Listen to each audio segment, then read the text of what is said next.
আজ হচ্ছে একাদশী। এপ্রিলের 19 তারিখ, বৈশাখের 6 তারিখ। বাংলা ক্যালেন্ডারে নতুন বছরে আজ প্রথম একাদশী। শুক্লপক্ষের এই একাদশীর নাম হচ্ছে কামদা একাদশী। তাই তোমাদের এই একাদশীর ব্রতকথা একটু শোনাবো। রাজা যুধিষ্ঠির শ্রীকৃষ্ণকে বললেন, হে প্রভু, আমাকে কামদা একাদশী ব্রতকথা শোনাও। তখন শ্রীকৃষ্ণ বললেন, শোনো রাজা, চৈত্র মাসে শুক্লপক্ষে যে একাদশী পড়ে তার নাম কামদা একাদশী। মুনি ঋষি বশিষ্ঠ দিলীপকে শোনাচ্ছিলেন এই ব্রতকথা। নাগপুরে স্বর্ণমহলে এক নাগ রাজা বাস করতেন। তার নাম হলো পুণ্ডরিক। তিনি কিন্নর, কিন্নরী, গন্ধর্ব সব মিলে তার সেবায় থাকত।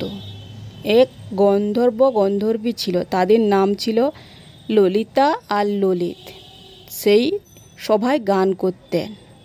পুণ্ডরককে একদিন ললিত গান শোনাচ্ছিলেন। গান শোনাতে শোনাতে ললিতার কথা তার মনে পড়ে যায়। তখন গানের তাল বিচ্ছিন্ন হয়ে যায়। পুণ্ডরক রাজা বিষধর সাপ, তিনি জানতে পেরে ললিতকে অভিশাপ দিল যে আজ থেকে তুমি পিশাচযোনিতে জন্মগ্রহণ করবেন। সঙ্গে সঙ্গে তিনি পিশাচযোনিতে জন্মগ্রহণ করলেন। ললিতা জানতে পেরে মন খারাপ করে তার স্বামীকে ছাড়লেন না। তিনিও তার সঙ্গে সঙ্গে জঙ্গলে গেলেন।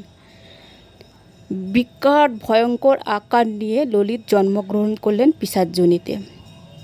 সে তখন মানুষ মেরে খেতে লাগলো। ললিতা এই দেখে মনের খুব কষ্ট হলো। দুজনে জঙ্গলে ঘুরতে ঘুরতে একদিন ললিতা একটি মুনি ঋষিকে দেখতে পেলেন পাহাড়ের গুহায়। তিনি ছিলেন বিশিষ্ট মুনি ঋষি। তাকে জিজ্ঞেস করলেন যে আমার স্বামী এরকমভাবে অভিশপ্ত, আমি কি করে মুক্তি করব। তখন বিশিষ্ট মুনি বললেন, যাও তুমি ঘরে গিয়ে চৈত্র মাসের শুক্লপক্ষে যে কামদা একাদশী আছে তুমি ব্রত করো এবং ব্রতের যা ফল হবে তোমার স্বামীকে দেবে। সেই কথা অনুযায়ী ললিতা সব কিছু করলো, ব্রত একাদশীর উপোস টুপোস করে।